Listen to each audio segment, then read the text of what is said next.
Boy Dila na viral sa pambabasa ng rider noong 2024. Nakakulong ngayon dahil sa pambabastos sa isang babae. Hindi lang basta isang babae kundi menor de edad na babae. Ngayon, in-upload siya ng GMA News. Shinare ko siya sa Facebook. Binabasa ko ngayon yung mga comment ng mga tao kay Boy Dila. Kung maaalala nyo, si Boy Dila, siya yung nag-viral last year. Kasi nga, pista ng San Juan, binabasa niya yung rider na nakakaawa. May meeting po siya pero binasa pa rin siya ni Boy Dila. Kasi napakakulit talaga ng batan to. Nakakulong na pala siya. So meaning, hindi siya makakasali sa piyesta ng San Juan. Natawa na nga siya ni RC. Sabi, magpipiesta pa naman ng San Juan. Sayang wala ka. Sabi naman ng isa na si Reggie, sabi niya, Calabozo, karma is real. Sabi rin ng isa na at least lumevel up na siya. Lumevel up pa tingin mo dun? Parang nag-downgrade Nakakuha din ng justice yung rider. So, nananawagan ako sa buong sambayanan ng Pilipino na wag muna natin siyang tatawaging Boy Dila. Sa ngayon, Boy Rehas muna. So ngayon, diyan ka. Yung Rehas ngayon yung dilaan mo. Ngayon, as much as I want na bigyan siya ng simpatya pero kakaiba yung kaso na hinaharap niya ngayon, which is it involves a minor talaga na binastos niya in public kasi meron na tayong batas tungkol dyan. But before we go ahead, we'll somehow talk about kung ano yung balita ng GMA tungkol dito, kung paano nila nalaman kung ano yung nangyari kay Boy Dila. So, sabi dito, ayan, nadatnan sa kulungan ang lalaking tinaguriang si Boy Dila. Na viral yung last year, alam na natin. Matapos siyang ireklamo naman ngayon ng pambabastos ng menor de edad na babae na kanyang sinitsitan. Yan kasi, yan. Buti nga sa'yo. Sa ulat ni Mark Salazar sa 24 oras, nitong Miyerkules, sinabing kukumustahin dapat ng GMA Integrated News sa Barangay Balongbato sa San Juan City. Taga Balongbato pala si Boy Dila. Ngunit sa paghahanap, sa kulungan na natunton si Boy Dila, ayan, from Barangay Balongbato, napunta siya ngayon sa kulungan. At ito yung sabi niya, wala sir, nakasuhan po ako ng anti-bastos law. Ayan na nga, may anti-bastos law tayo. Nadala daw siya ng kanyang pagkalasing. Nako, si Boy Dila naman Yan kasi, yan yung minsan problema sa atin mga Pinoy Napaka-importante din talaga na mapakinggan nyo, malaman nyo, na meron po akong kanta na pinamagatang Catherine. Please pakinggan nyo po, nasa Spotify siya. Napakaganda ng kantang yan.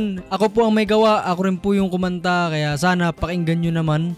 At i-share nyo rin sa mga kaibigan ninyo po para sumikat ako at yuma. So yun, sana pakinggan nyo.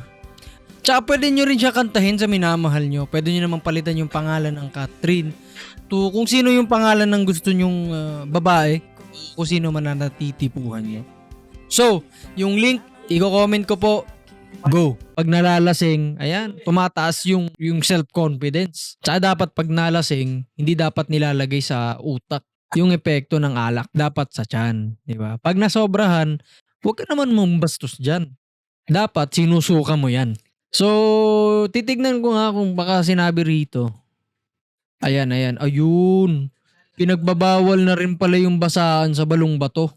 Yun yung barangay ni Boy Dila. Most likely, dun niya binasa yung rider. Tapos nangihinayang naman daw yung mga kabarangay ni Boy Dila dahil nga nawala na yung tradisyon. Wala na yung diwa ng basaan ng San Juan. Sabi ng isang lalaking residente.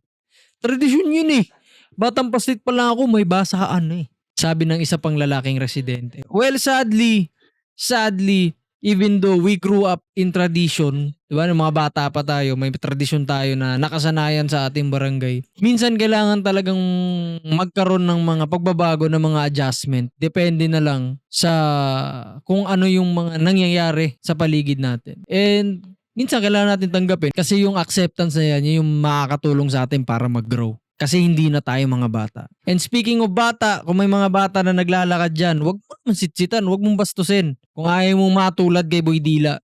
At sana naman, umakto naman tayo na magkaroon ng respeto sa kapwa natin. Although sumikat si Boy Dila dahil dun sa pambabasa niya last year, but it was really not a good thing. Napakapangit na sumikat ka sa isang bagay na napakapangit. Yun at yun ang maalala ng tao tungkol sa'yo. So hindi ko man mabibigyan ng malupitang payo yung lahat ng tao, pero bilang isang lalaki siguro para sa akin na magbibigay kong payo na mag-act naman tayo bilang isang Pilipino na handang protektahan yung kapwa natin Pilipino o Filipina, lalo't lalo pa kung menor de edad siya.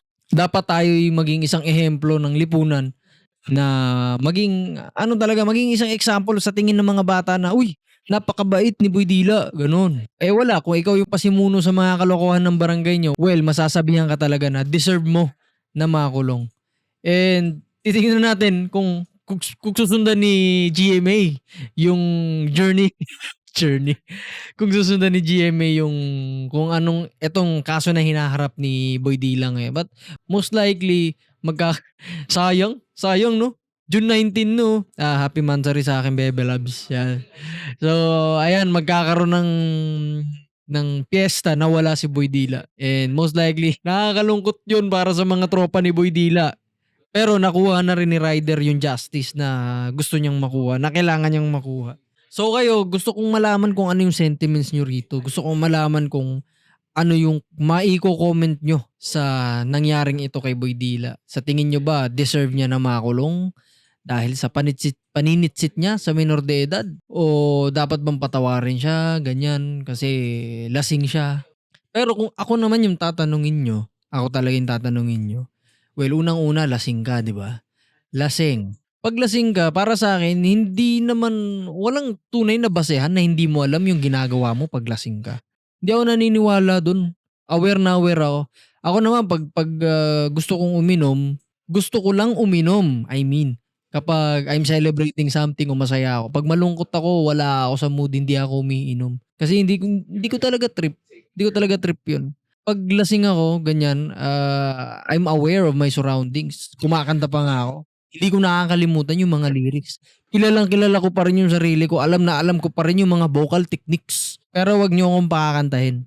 So, with the fact na alam mo pa rin na at na aware ka pa rin, hindi mo pwedeng sabihin, ay, lasing ako, kaya nasitsitan ko siya, ganyan, ganyan. Wala akong ganyan, ganyan. Hindi ako aware. No, no. Parang medyo kadikit yan sa ignorance of the law, excuses no one. Not because lasing ka, hindi yung ticket para matakasan mo kung ano yung legal consequences ng kabaliwan na ginawa mo. At saludo rin ako sa menor de edad na nagreklamo. Wag na wag kang aatras. Dapat lang ding makaranas yung mga taong ganyan, yung mga bastos, yung mga tao na kung umasta, akala mo kung sino. Kailangan din nilang makatikim ng kung ano na consequence sa mga pinagagawa nila dito sa mundo. Well, last year si Boy Dila, public apology lang, hindi siya na reklamo talaga na nakulong. Well, sadly, the universe conspired. Gumawa ang paraan ng universe para ma-deserve yan. Mararanasan niya kung ano man yung deserve niya talaga sa kung ano mang ugali na meron siya. Hindi ko man lubos nakilala talaga si Boy Dila, but yung last year kasi, it's an additional factor para ma-assess natin kung ano siya initially. And that first impression, doon mo talaga makikita na nako, medyo parang bulakbol tong bata na to. Pero hindi yung hardcore talaga na kumbaga yung addict na talaga. Pero alam talaga natin na ano siya, kumbaga makulit talaga, no? Makulit na tao talaga ito. At napatunayan lang talaga natin sa pagkakakulong niya na to na ayun talaga. Maligalig talaga to. Napakaligalig. So, aabangan natin. Sana magkaroon tayo ng way na magkaroon tayo ng update sa mangyayari kay Boy Dila. Kung ilang buwan o ilang taon siya makukulong o kung ilan yung multa na mabibigay niya. Kasi ano yun, traumatic din yun para sa side nung menor de edad, no? Kasi wala siyang safe space kahit na kung kabarangay niya yun, di ba? Kahit sa mismong barangay niya, wala siyang safe space. So, it's really alarming para sa ating mga kababaihan na mga minor de edad.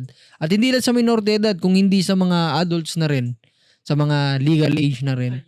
So, at least sana naman maging mindful tayo sa mga gagawin natin, sa mga sasabihin natin. Kasi yung mga kabarangay natin, hindi natin alam, in the near future, sila rin yung makakatulong sa atin. Just in case magkaroon tayo ng problema sa buhay. Kaya kayo, matuto kayong pakisamahan yung kapwa nyo tao. Tulungan nyo, respetuhin nyo Kung meron kayong mabibigay na pera, bigyan nyo. Kaya kung gusto nyo ako bigyan ng pera, bigyan nyo na ako. Send Gcash. Anyway, Pergentino nga pala. Out.